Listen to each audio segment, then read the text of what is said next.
بسم الله الرحمن الرحيم صلى الله على سيدنا محمد وعلى آله وصحبه وسلم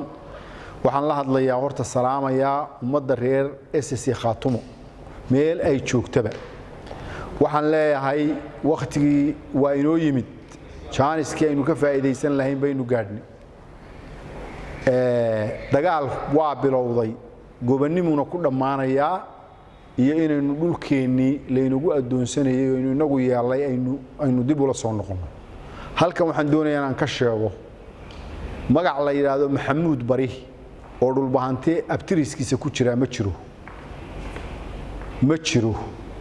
wax la yiraahdo Maxamuud Bari oo magaca dhulbahante ama Siciid Harti kamidii ma jiro nimanka ku ugaadhsada waxa noocaas ee liita ee aad aragteen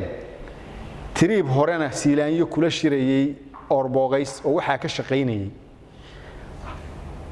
waa niman dabadhilif ah waa niman si xun u nool waa nimanka aad ku aragteen $30 loo diray Soomaali oo dhan isla aragtay dhiigoodii iyo dhaqankoodii iyo dalkoodii iyo dadkoodii iyo gabdhahoodii iyo caruurtoodii dhiigiisa oo ina koore $30 ku hadlaleeyay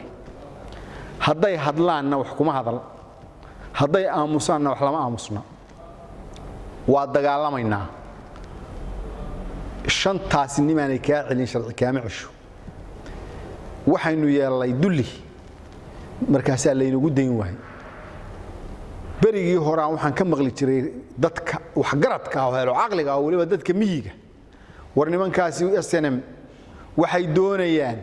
inayna qabsadaan waxay doonayaan inay hal doorkeena maalinba mid dilaan run bay noqoto Muuse Biixi wuxuu isla soo taagay 40 baa meesha ku dhintay 140 iyo wax dheer buu dilay isaga iyo ina kaahin iyo siilaanyo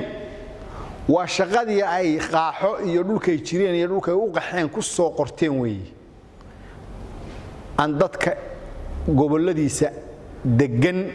kulayno aynu harti ka qaadno dhulkooda waxay yiraahdaan aan la xishoon orda guuro taga guuri mayno dhulka annaga lahayn idinku ma aydan lahayn markaan idin siinay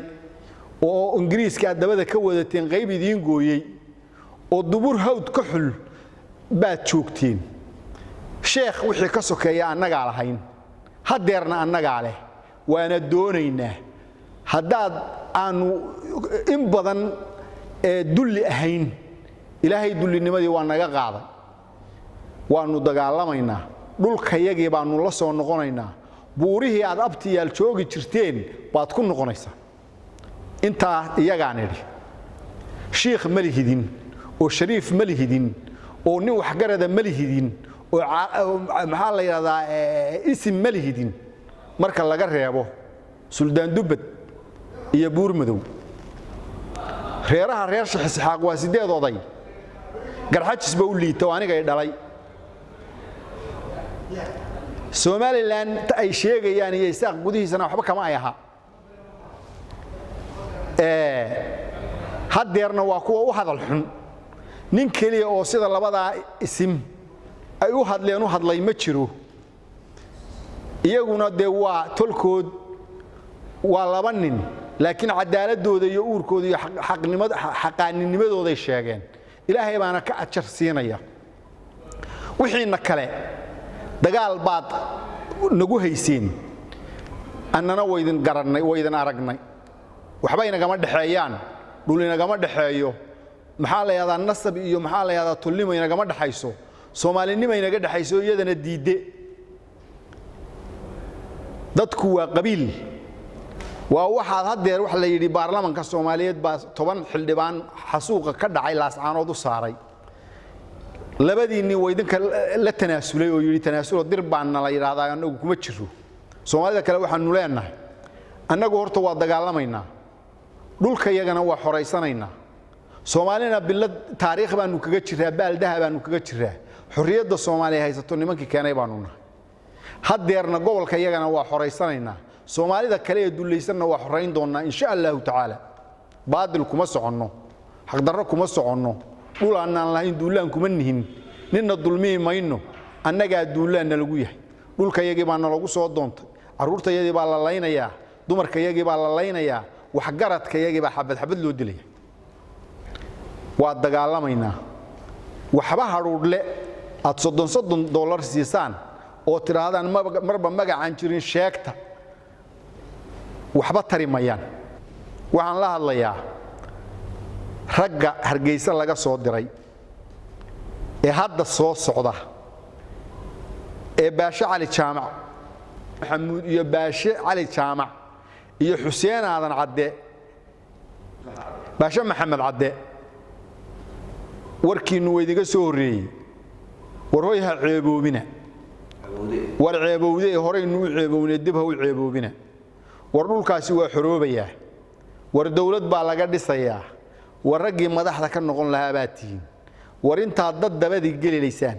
oo reer daba joogaysaan reer daba joog waynu eednay waynu aragnay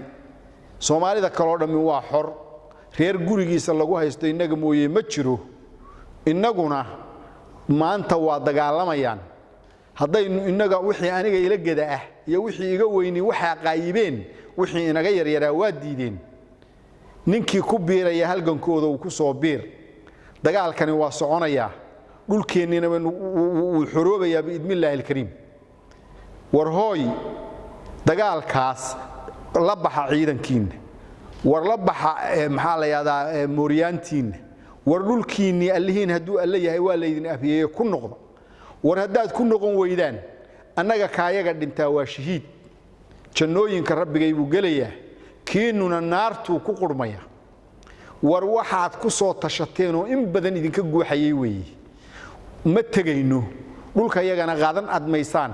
ma duurmina mayno maran mayno dullinimadii aan yeelay mid ka dambaysana yeeli mayno